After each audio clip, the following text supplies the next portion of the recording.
வஞ்சக நரி. மகத நாட்டில் சண்பகவனம் என்று ஒரு காடு இருந்தது. அந்த காட்டில் ஒரு மான் குட்டி இருந்தது. அந்த மான் குட்டியுடன் ஒரு காகம் நட்பாய் இருந்து வந்தது. ஒரு நாள் காகம் இரை தேட எங்கோ பறந்து சென்றது. அப்பொழுது மானும் ஓரிடத்தில் இளம் பச்சை புல்லை மேய்ந்து கொண்டிருந்தது. நாள்தோறும் நல்ல இளம் புல்லை மேய்ந்து திரிந்ததால் அந்த மான் குட்டி கொழு கொழுவென்று வளர்ந்திருந்தது. புல் மேய்ந்து கொண்டிருந்த அந்த மான் குட்டியின் உடலைக் கண்ட ஒரு நரி அதைக் கொன்று தின்ன வேண்டும் என்று ஆசை கொண்டது. அந்த அழகான மான் குட்டியைக் கண்டவுடனே அதன் நாக்கில் எச்சில் ஊறியது. மானைக் கொன்று தின்ன அது ஒரு தந்திரம் செய்தது. மானின் அருகிலே போய், என் நண்பா, நலம்தானே என்று பேச்சைத் தொடங்கியது. நீ யார்? உன்னை நான் இதற்கு முன் பார்த்ததாகவே நினைவில்லையே. நீயோ என்னை தெரிந்தவன் போல் பேசுகிறாயே என்று மான் அந்த நரியை கேட்டது.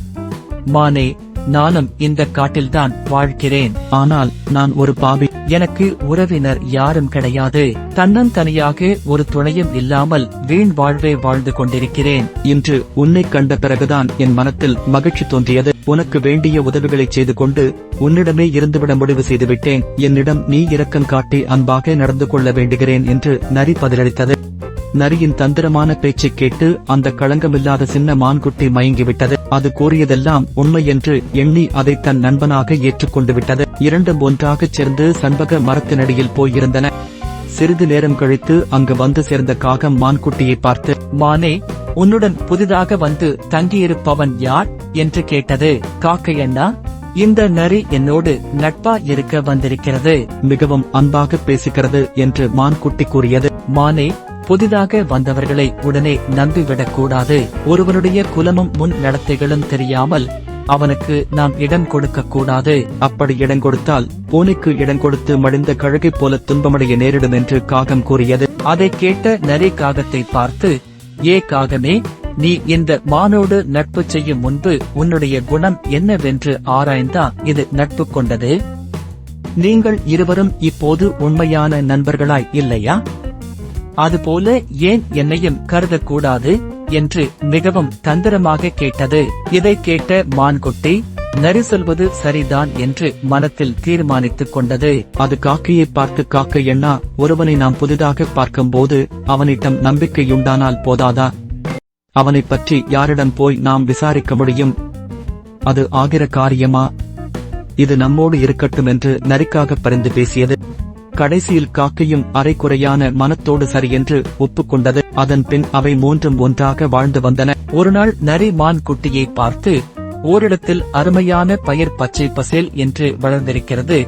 வா, உன்னை அங்கே அழைத்துச் செல்கிறேன் என்று கூப்பிட்டது. மான் அதன் கூட போய் நன்றாக வளர்ந்திருந்த அந்த பயிரை மேய்ந்து பசி போக்கிக் கொண்டது. நாள்தோறும் அந்த பயிர் கொல்லைக்குப் போய் மான் மேய்ந்து வரத் தொடங்கியது. தான் விதைத்து வளர்த்த பயிர் எழுந்து வருவதைக் கண்ட கொல்லைக்காரன் தன் பயிர் கொல்லையில் வலை கட்டி வைத்திருந்தான். வழக்கம் போல் மேயப் போன மான் அந்த வலையில் சிக்கிக் கொண்டது. என் உயிருக்குயிரான காகமோ நரியோ வந்தாலொழிய என்னால் பிழைக்க முடியாதே என்று தயிரில் சுத்தும் மத்தை போல் மான்குட்டி மனத்துயரத்தோடு துடித்துக் கொண்டிருந்தது. அப்போது அந்த பக்கமாக வந்த நரி மான் வலையில் சிக்கிக் கொண்டிருப்பதை பார்த்து, என் நெடுநாளைய எண்ணம் இன்று நிறைவேறிற்று. இன்று நான் நிச்சயமாக இந்த மானின் எலும்பையும் தசையையும் சுவைத்து தின்பேன் என்று மனம் மகிழ்ந்திருந்தது. மான்குட்டி அதைக் கண்டவுடன், நரியண்ணா, நரியண்ணா, விரைவில் என்னை விடுவியுங்கள் என்று கதறியது. மானே, இன்று எனக்கு நோன்பு நாள். இந்த வலைத்தோல் வலையாக இருப்பதால் இன்று நான் இதை தொடவும் கூடாது. நாளைக்கு நான் நிச்சயம் இந்த வலையை அறுத்து உன்னை காப்பாற்றுகிறேன். ஒரு நண்பனுக்காக நான் உயிர் விடவும் தயாராயிருக்கிறேன் என்று வஞ்சகமாக பதில் கூறியது அந்த நரி. பிறகு கொல்லைக்காரன் வந்து மானை கொன்று போடும் நேரத்தை எதிர்பார்த்து ஒரு செடி மறைவில் பதுங்கி காத்திருந்தது. பகலெல்லாம் இரை தேடி தின்றுவிட்டு இரவு சண்பக மரத்துக்கு வந்த காகம் அங்கு மான் குட்டியை காணாமல் மனங்கலங்கியது. அந்த காடு முழுவதும் பறந்து சென்று அதை தேடியது. கடைசியில் பயிர் கொல்லைக்கு வந்து அது வலையில் சிக்கிக் கொண்டிருக்கும் பரிதாப காட்சியை கண்டது. அறிவுள்ள மான் குட்டியே, நீ எப்படி இந்த வலையில் மாட்டிக்கொண்டாய்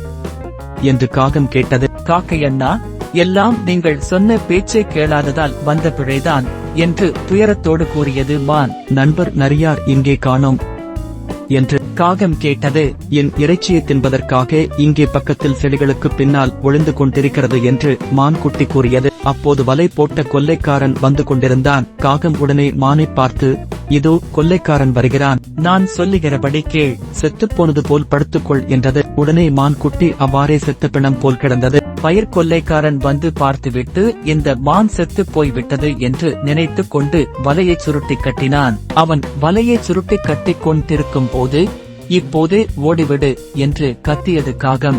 மான் குட்டியும் சட்டென்று துள்ளி பாய்ந்து ஓடியது.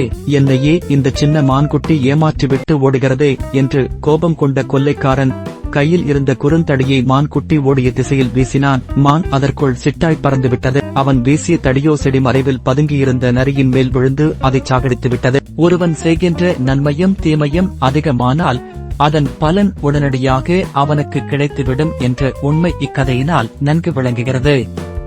வீடியோ பிடித்திருந்தால் லைக் பண்ணுங்க, ஷேர் பண்ணுங்க, மறக்காம சப்ஸ்கிரைப் பண்ணுங்க. வீடியோவை பார்ப்பதற்கு நன்றி.